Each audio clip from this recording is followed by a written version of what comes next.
la otra en manos de los soldados, va a ser o va a tener un aspecto importantísimo. Es decir, el asedio a Tenochtitlan, que dura 70 y tantos días, casi 3 meses, en fin, cómo están luchando unos contra otros, cómo viene esta unión, que, como tú decías, producto quizá de esta imposición, que los mexicas tenían esa hegemonía, ese control y esa explotación de los pueblos indígenas que habían conquistado militarmente y que les imponían un tributo, lo cual hace que vean, en cierta forma, una, vamos a decirle, esperanza, ¿no?, de que ahora pues van a poder reivindicarse y van a liberarse de aquel yugo azteca, ¿no?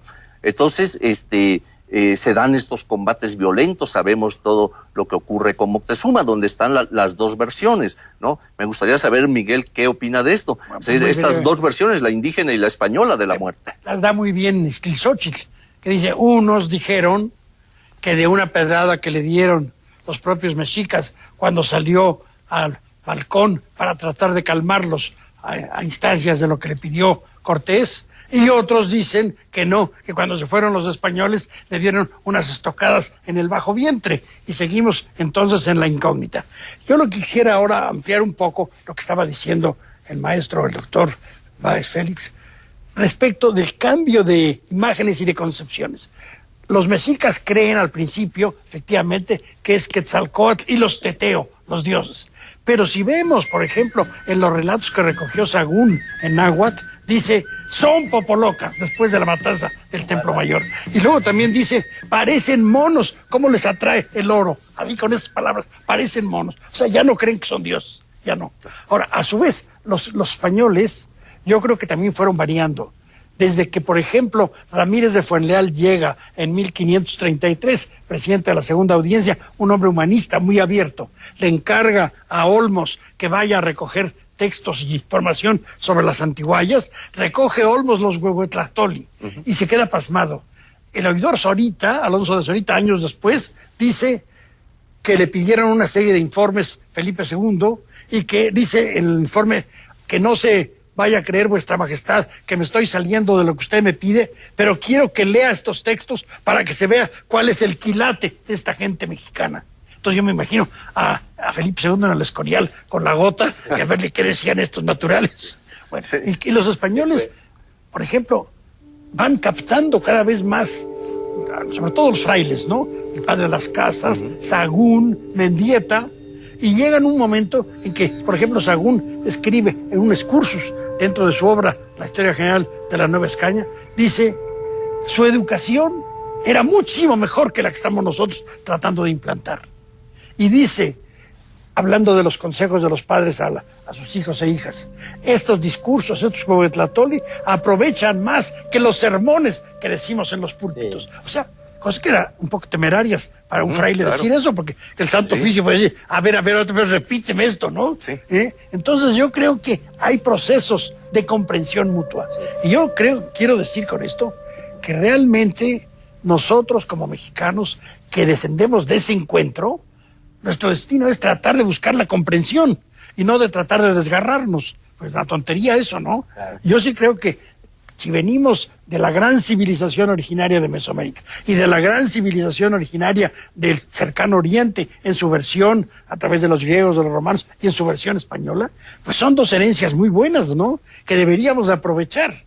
Y creo que el proceso que estoy mencionando, pensemos por ejemplo en Don Vasco, ¿verdad?, que hace la utopía de Tomás Moro, la aplica en Michoacán, es notable eso también.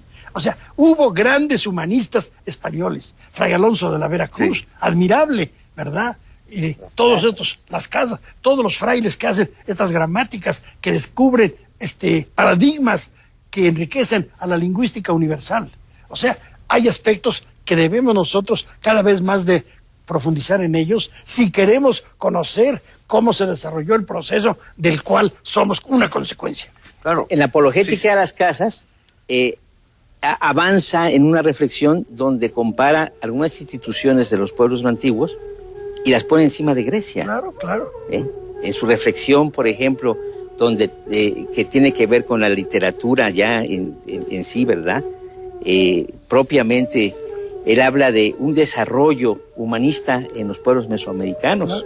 Entonces esto es muy importante. ¿Cómo no? Yo me refería desde luego al encuentro inicial. Claro. Este proceso va tamizándose, va enriqueciéndose y va creando realmente esa fusión de la que somos producto, ¿no? Bueno, ya se ha mencionado pues algunos aspectos de lo que es la evangelización, ¿no?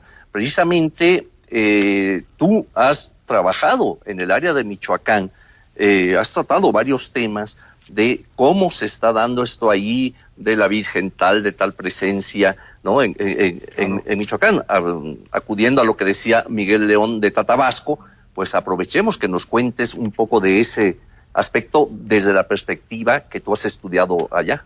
Sí, ahora con lo que decía Félix, a propósito del demonio, efectivamente, en cualquier momento de encuentro hay incomprensiones mutuas y un proceso de comprensión mutua.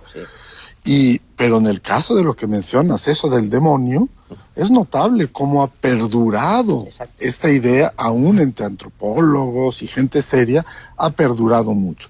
Interpretaciones sesgadas de los europeos también nos permiten, no nos deben de impedir ver las interpretaciones que se dan desde el otro lado.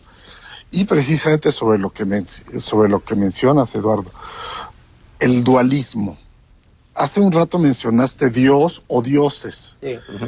Para los mesoamericanos, Dios no es un señor con barbas, con todo el respeto a las tuyas. Es un señor y es una señora. Así es. Es un principio masculino y es un principio femenino. Sí. Es como se llama Ometeotl, el dios dual, el dios del dos, de la dualidad. Omecihuatl, Ometeuctli. Y habitan en el Omeyocan, en el lugar de la dualidad. Etcétera. Y ese es realmente, si tratamos de ver de dónde derivan todos los dioses y las diosas, en el panteón mesoamericano está esa dualidad. Sí. Y al incorporar a la religión católica, pues la incorporan, no de mala fe, no como ídolos detrás de los altares, sino se les hace natural, un proceso natural, que también Dios pues sea el principio masculino, y además todavía mejor si es un Dios sacrificado y con sangre y todo eso.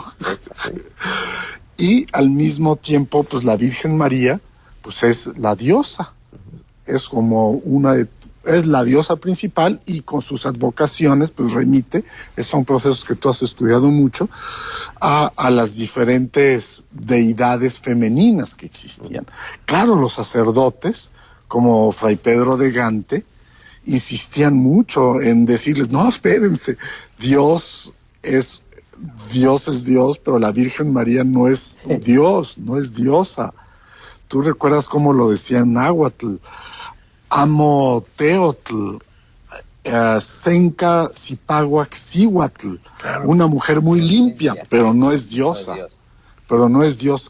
Y sin embargo, a través de esta, llamémosla equivocación teológica, si nos ponemos puristas desde un punto de vista cristiano o católica, resulta sumamente prefigurador de lo que es la religiosidad, no solo en México, con nuestro gran culto a la Virgen María, a la Virgen de Guadalupe, o a las diversas advocaciones de la Virgen, como la de la Virgen de la Salud de Michoacán, la de Ocotlán, en Tlaxcala, sino es un proceso que se da en todas las religiones. Todas las religiones son sincréticas. Los mexicanos, que nos sentimos muy orgullosos de ese sincretismo, no tenemos el privilegio del sincretismo. Somos sincréticos entre tantos otros, y pues de esta manera este dualismo prehispánico, mesoamericano,